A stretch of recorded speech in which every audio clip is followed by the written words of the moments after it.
ओम नमः शिवाय। भक्तों, आज मैं आपको एक ऐसी कथा सुनाने जा रही हूँ जो आपकी ज़िंदगी में सुख, संपत्ति और समृद्धि लाएगी। तो चलिए कथा शुरू करते हैं। भगवान शिव माता पार्वती से कहते हैं, इंसान के विचार ही उसको दुख देते हैं। फिर माता पार्वती पूछती है, हे देवदेव, कौन सा विचार इंसान को दुख देता है? तब भगवान शिव कहते हैं, हे देवी, आज मैं तुम्हें एक कथा के ज़रिए बताने जा रहा हूँ कि कौन सा विचार इंसान को दुख देता है। इस कथा को ध्यान से सुनो और देखो। अगर आप ये कथा सुन रहे हैं तो इसे पूरी तरह से सुनिएगा। इस कथा को अधूरा छोड़ने की गलती बिल्कुल ना करें, क्योंकि इस पवित्र कथा को सुनने से आपको इच्छित फल मिलेंगे। तो चलिए इस कथा को पूरी तरह से सुनते हैं। अगर आप भगवान शिव के भक्त हैं तो भगवान शिव का अपमान ना करें। चलिए शुरू करते हैं। भगवान शिव कहते हैं, हे देवी, आज हम बात करेंगे कि कैसे ज़्यादा सोचने से बचा जाए और कैसे बिना आलस और थकान के अपने काम पर ध्यान केंद्रित करना चाहिए। आज की कथा इसी विषय पर है जो बहुत ही रोचक और प्रसिद्ध है। तो चलिए आज की कथा शुरू करते हैं। हर इंसान कहता है कि हमें ज़रूरत से ज़्यादा सोचना नहीं चाहिए, पर क्या उस इंसान ने कभी एक पल के लिए भी सोचा है कि आज जितनी भी खोजें हुई है, जितने भी वैज्ञानिक कुछ आविष्कार कर पाए हैं, ये सब उनकी गहरी सोच का नतीजा है। अगर उन लोगों ने इतनी गहरी सोच नहीं की होती तो क्या ये आविष्कार संभव होते? ये सवाल उस इंसान के मन में ज़रूर उठता होगा कि ये भी तो सच है। फिर लोग क्यों कहते हैं कि इंसान को ज़्यादा नहीं सोचना चाहिए? ज़्यादा सोचना हमारे लिए हानिकारक होता है और ये हमें गंभीर बीमारियों तक ले जाता है। तो ये सवाल उठता है, क्या ये सच है? क्या इंसान को ज़्यादा सोचना नहीं चाहिए? क्योंकि अगर ऐसा होता तो इतने बड़े आविष्कार कभी नहीं होते। हे देवी, लेकिन समझने की बात यह है कि इंसान किस बारे में सोच रहा है, ये ज़्यादा ज़रूरी है। इंसान किस विषय पर गहरी सोच करता है, ये ज़्यादा मायने रखता है। अगर इंसान की सोच सही दिशा में है और सही विषय पर है तो उसकी सोच उस इंसान को अपनी मंजिल तक पहुंचाने का रास्ता खुद तैयार करती है। पर अगर इंसान की सोच इधर उधर बिखरी हुई है और उसके मन में अलग अलग विचार चल रहे हैं तो ऐसी सोच उस इंसान के लिए हानिकारक बन जाती है। जैसे एक नदी जो सिर्फ एक दिशा में बह रही हो और उसका प्रवाह एक ही दिशा में हो, वैसे ही इंसान की सोच भी एक दिशा में हो और एक विषय पर केंद्रित हो, तभी ही ये उस इंसान के लिए वरदान साबित होती है। हे देवी, लेकिन ज़रा सोचिए, अगर वही नदी अपने धारों को इधर उधर बिखार दे और अलग अलग दिशाओं में बहने लगे तो क्या ये लोगों के लिए हानिकारक नहीं होगा? क्या ये विनाशकारी नहीं बनेगी? फिर भगवान शिव कहते हैं, हे देवी, आपने देखा होगा कि लोग सर्दियों में आग जलाते हैं और सभी उस समय आग जलाना पसंद करते हैं। सभी लोग आग जलाकर अपने शरीर का तापमान नियंत्रित करते हैं और सर्दियों में आग जलाने से बहुत सुख मिलता है। पर ये आग तभी सुख देती है जब इसे थोड़ी दूर पर रहकर जलाया जाए। अगर हम अपना हाथ इसमें डाल दें तो क्या ये आग उसे जला नहीं देगी? वैसे ही इंसान की सोच भी होती है। इंसान की सोच का सही दिशा में होना बहुत ज़रूरी है। इसीलिए ज़रूरी है कि इंसान की सोच को सही दिशा मिले। और ये किस बारे में है? ये इंसान पर केंद्रित होना चाहिए, तभी ये उस इंसान के लिए वरदान साबित होगी।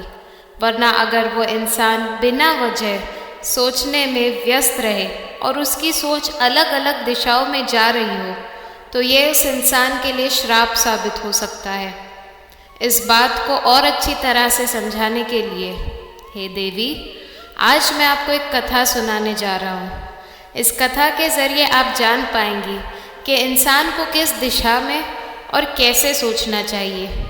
अक्सर जो विचार इंसान को परेशान और चिंतित रखता है, वही विचार उस इंसान की कमज़ोरी भी बन सकता है या उसकी ताकत भी। इसे सुनने पर इंसान को सोचने का एक नया नज़रिया और तरीका मिलेगा। तो कृपया इस कथा को अंत तक ज़रूर सुनिए। ये कथा बहुत पुरानी है, जब लोग पैदल सफ़र करते थे।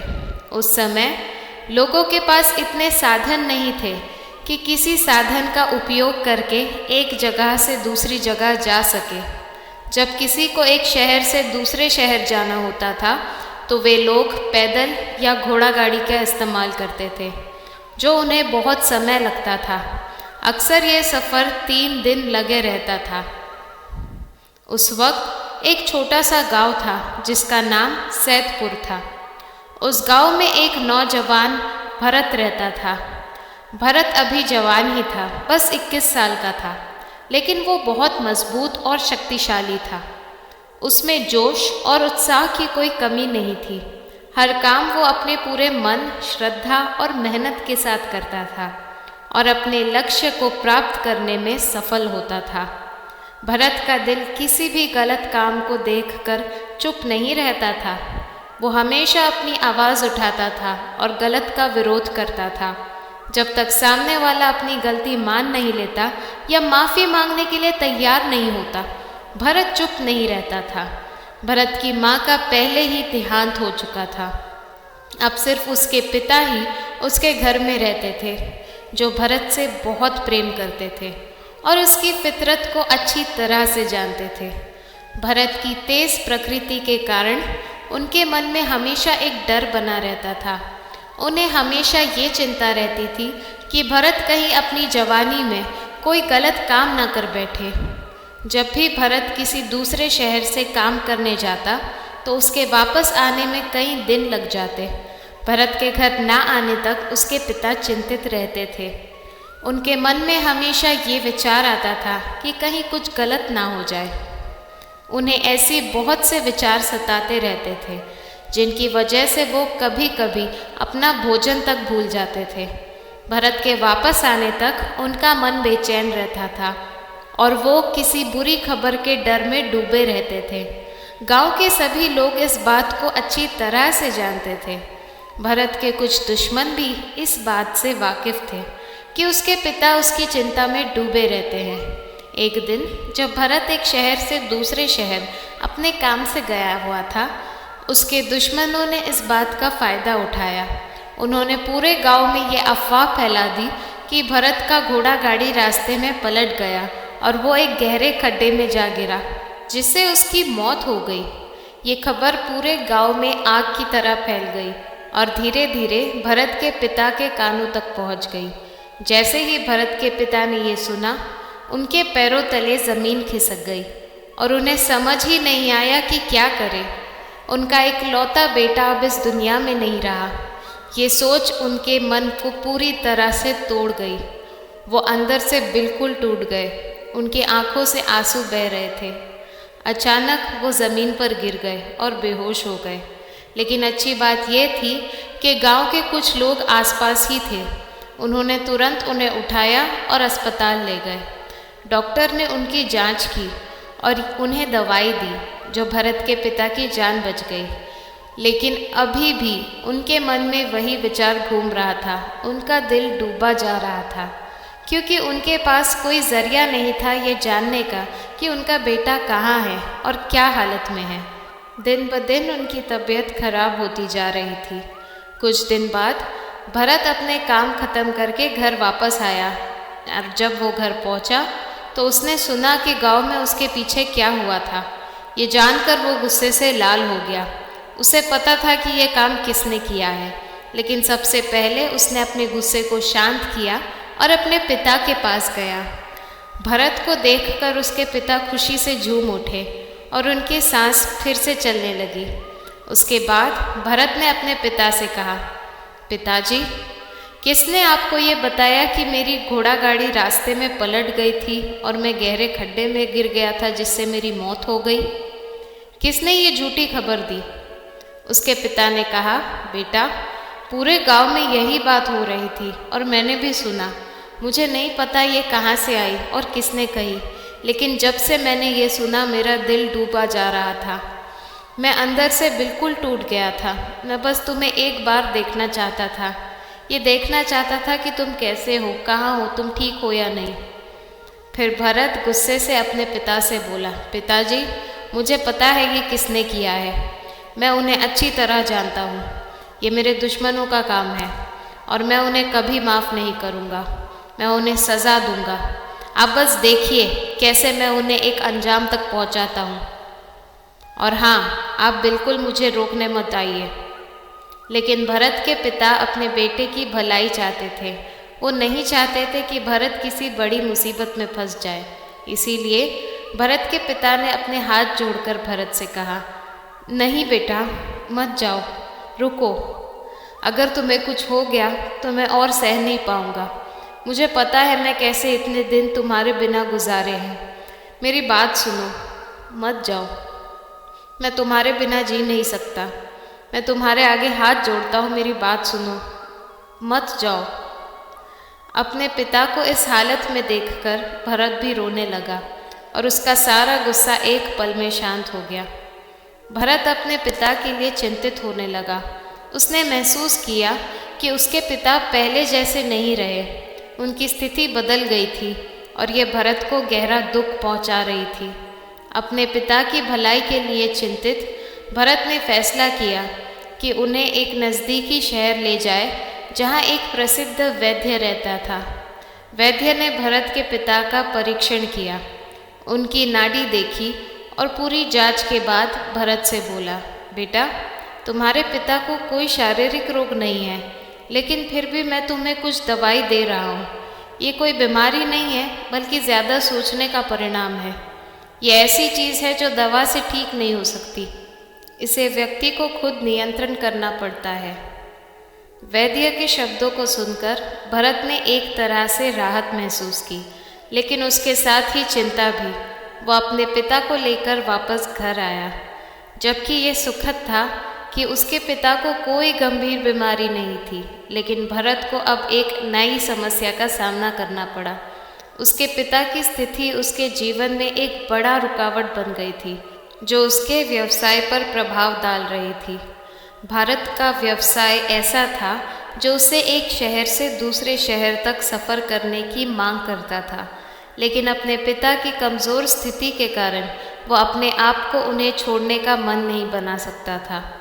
उसके पिता की स्थिति के और बिगड़ने का ख्याल उसके मन में छाया रहता था और ये उसके काम में कोई प्रगति करने से रोक रहा था। जैसे जैसे दिन हफ्तों में बदलने लगे, भरत का व्यवसाय गिरने लगा। वो अपने आप को आगे बढ़ने में असमर्थ महसूस करने लगा।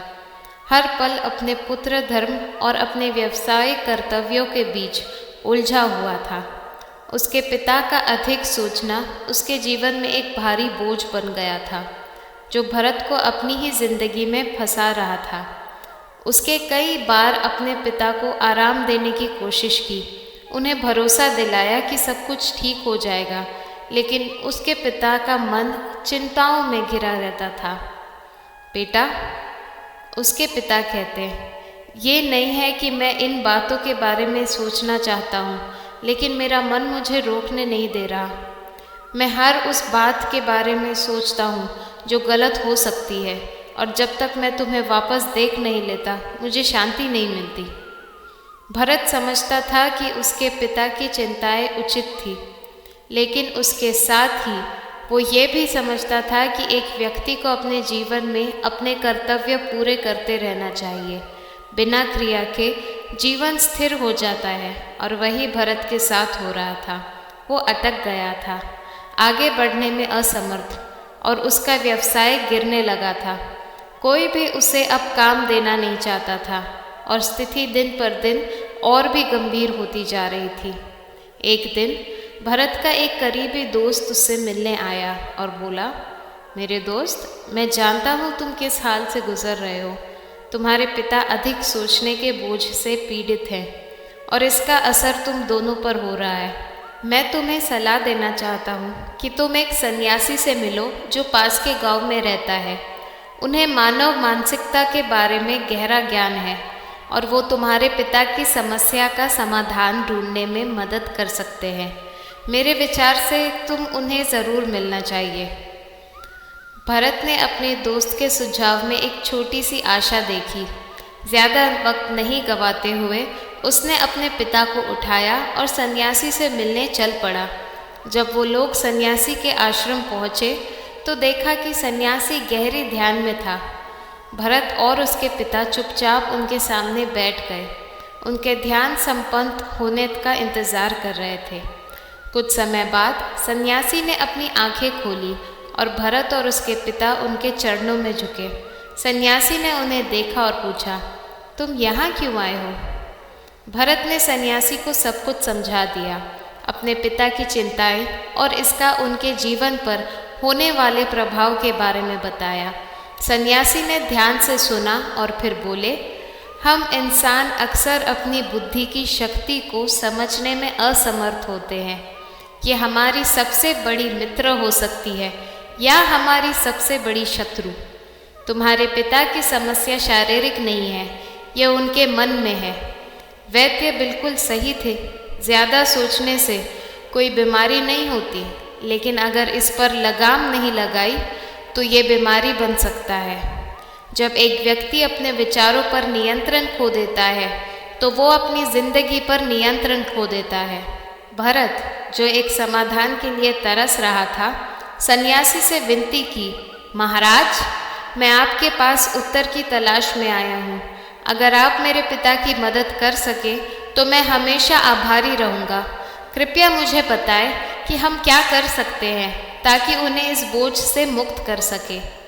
सन्यासी ने सिर हिलाया और बोले, ज़्यादा सोचना अपने आप में बुरा नहीं है, लेकिन इन विचारों की प्रकृति ही हानि का कारण बन सकती है। अक्सर हम अपनी चिंताओं से जुड़े रहते हैं और उन्हें हमें निगलने देते हैं, लेकिन इस चक्रव्यूह से बाहर निकलने का तरीका है। आज मैं तुम्हारे साथ 4 सिद्धांत बताऊंगा जो तुम्हारे पिता की समस्या का समाधान करने और उन्हें शांति प्राप्त करने में मदद करेंगे। सन्यासी फिर पहले सिद्धांत समझाने लगे। पहला कदम ये है कि अपने विचारों से परिचित होना। हमें अपने विचारों को देखना सीखना चाहिए, बिना उनमें फंसे हुए। जब हम शांत और स्थिर होते हैं तब हम अपने विचारों को वैसे ही देख सकते हैं जैसे वो असल में है। अपने विचारों की प्रकृति को समझकर हम अपनी चिंताओं के मूल कारण का पता लगा सकते हैं। ये जागरूकता ही है जो ज़्यादा सोचने के चक्रव्यूह से निकालने की चाबी है। भरत ध्यान से सुन रहा था, सन्यासी के हर शब्द को अपने अंदर समाहित करते हुए। उसे पता था कि यह उस यात्रा का आरंभ था जिसमें वो अपने पिता को शांति प्राप्त करने और उनके मानसिक नियंत्रण को वापस पाने में मदद करेगा। आगे का रास्ता आसान नहीं था, लेकिन सन्यासी के मार्गदर्शन के साथ भरत अपने पिता को आने वाली चुनौतियों से पार पाने में सहायक होने के लिए प्रतिबद्ध था। हमें अपने विचारों को समझना चाहिए और ये जांचना चाहिए कि क्यों उत्पन्न होते हैं। सन्यासी भरत समझाते हुए, आपने सभी विचारों को एक काम पर केंद्रित करो। जब भी तुम्हारे मन में कोई विचार आए तो किसी ऐसे काम में लग जाओ जो तुम्हें पसंद हो। उस काम में पूरी तरह से डूब जाओ। लेकिन वो सतर्क करते हैं कि इस प्रक्रिया के दौरान तुम्हारा मन तुम्हें छलने की कोशिश कर सकता है। हार मत मानो। वो सलाह देते हैं, अपने मन को एक बार वापस लाओ। ये तुरंत नहीं होगा, लेकिन लगातार अभ्यास से ये तुम्हारी आदत बन जाएगी। तुम अपने विचारों को इकट्ठा करके किसी भी काम पर केंद्रित कर पाओगे। वो आगे समझाते हैं, जब हम अपनी ज़िंदगी में किसी सिद्धांत को लागू करते हैं तो हमें एक विचार पर गहराई से सोचने का अभ्यास भी करना चाहिए। मानो तुम्हारे मन में एक विचार है कि एक साथ आ रहे हैं और तुम्हें समझ नहीं आ रहा कि क्या करना चाहिए। ऐसे में चुपचाप बैठे रहो और एक विचार को पकड़ो। उस विचार में गहराई तक जाओ और समझो कि ये कहाँ से आया है। एक विचार पर केंद्रित होने से तुम्हें उसकी गहराई और समझ मिलेगी। फिर सन्यासी भरत के एक सिद्धांत का परिचय करवाते हैं। लगातार शारीरिक व्यायाम, गाने, नाचने या कोई ऐसा काम जो तुम्हारे मन को पूरी तरह से एंग्रोस करे। हर कोई किसी न किसी चीज़ में मन लगाता है जो उसके विचारों को दूर कर देता है। जब हम पूरी तरह से इसे कामों में डूब जाते हैं तो हमें शांति मिलती है। अगर तुम इस बात से वाकिफ़ हो लेकिन इन कामों में शामिल नहीं होते तो गलती किसकी है, इस पर विचार करो। वो तीसरा सिद्धांत बताते हैं, जब कई विचार हमारे मन में आते हैं तो ये गर्म हो जाता है और उसकी ऊर्जा शोषित हो जाती है, जिससे मन स्पष्ट रूप से सोच नहीं पाता। अपने मन को शांत रखने के लिए हमें ऐसे भोजन का सेवन करना चाहिए जो मन और शरीर को शांत रखे, जैसे कि सादा सब्जियां और फल।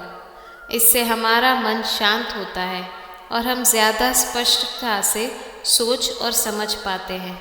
अंत में सन्यासी भरत चौथे सिद्धांत पर बात करते हैं, अपने विचारों को ऐसे रचनात्मक काम पर केंद्रित करना जो मन को आनंद दे। उदाहरण के तौर पर वो कहते हैं, कुछ स्त्रियों को सिलाई में शांति मिलती है। उनका पूरा ध्यान अपने काम पर होता है जो उनके मन को शांत करने में मदद करता है। इसी तरह हमें बच्चों के साथ समय बिताना चाहिए। जितना ज़्यादा समय हम उनके साथ बिताते हैं उतना ही हम बेपरवाह होते जाते हैं, जो हमें खुशी देता है। हम उनकी हंसी और कृत्य में पूरी तरह से डूब जाते हैं, जो हमें अनावश्यक चिंताओं से दूर ले जाता है। वो आगे समझाते हैं, हमें ये समझना होगा कि हमारी कई चिंताएं व्यर्थ होती है। जो होना है वो होगा और हम उसे नहीं बदल सकते। हमारा फ़र्ज़ है अपना कर्म करना, लेकिन परिणाम हमारे हाथ में नहीं है। तो फिर उस चीज़ की चिंता क्यों करना जो हमारे नियंत्रण से बाहर है। इसीलिए भगवान शिव हमें सिखाते हैं, जो कुछ हो रहा है वो अच्छा है और जो कुछ होगा वो अच्छा ही होगा। अतीत को भूल जाओ और वर्तमान पर केंद्रित रहो। भगवान शिव आगे कहते हैं, आज के समय में उदासी हर घर में सामान्य है और ये अधिक सोचने के कारण होता है, जबकि दवाइयाँ कुछ समय के लिए राहत दे सकती हैं। ये कभी भी मन को सही रूप से शांत या केंद्रित नहीं कर सकती। लोग अक्सर आराम के लिए नींद की गोलियां लेते हैं, लेकिन ये केवल एक आदत बन जाती है। शिवजी सलाह देते हैं, इन दवाइयों पर ज़्यादा निर्भर मत रहो, अपना मन शांत रखो। असली इलाज तुम्हारे अंदर छुपा है। भगवान ने हमें अपना इलाज खुद करने की क्षमता दी है, लेकिन इसके लिए प्रयास की ज़रूरत होती है। अपने विचारों पर काम करना, अपने मन पर काम करना और ध्यान का अभ्यास करना। भगवान शिव अंत में कहते हैं, मैं ये नहीं कहता कि दवाई बेकार है, लेकिन लगातार अभ्यास से एक व्यक्ति इन दवाइयों से छूटकर अपनी बीमारी जैसे उदासी, डिप्रेशन पर विजय पा सकता है। हर दिन एक नया सवेरा ले आएगा और उस व्यक्ति के लिए एक नया सूर्योदय होगा। ये कहते हुए भगवान शिव कथा समाप्त करते हैं। अगर मैंने इस कथा को सुनाने में कोई गलती की हो तो मुझे माफ़ करना। मुझे आशा है कि आपने इस वीडियो का आनंद लिया होगा। अगर आप भगवान शिव के सच्चे भक्त हैं तो चैनल को सब्सक्राइब करें, वीडियो को लाइक करें और कमेंट में हर हर महादेव ज़रूर लिखें। जय शिव शंभू। मिलते हैं आपसे अगली वीडियो में।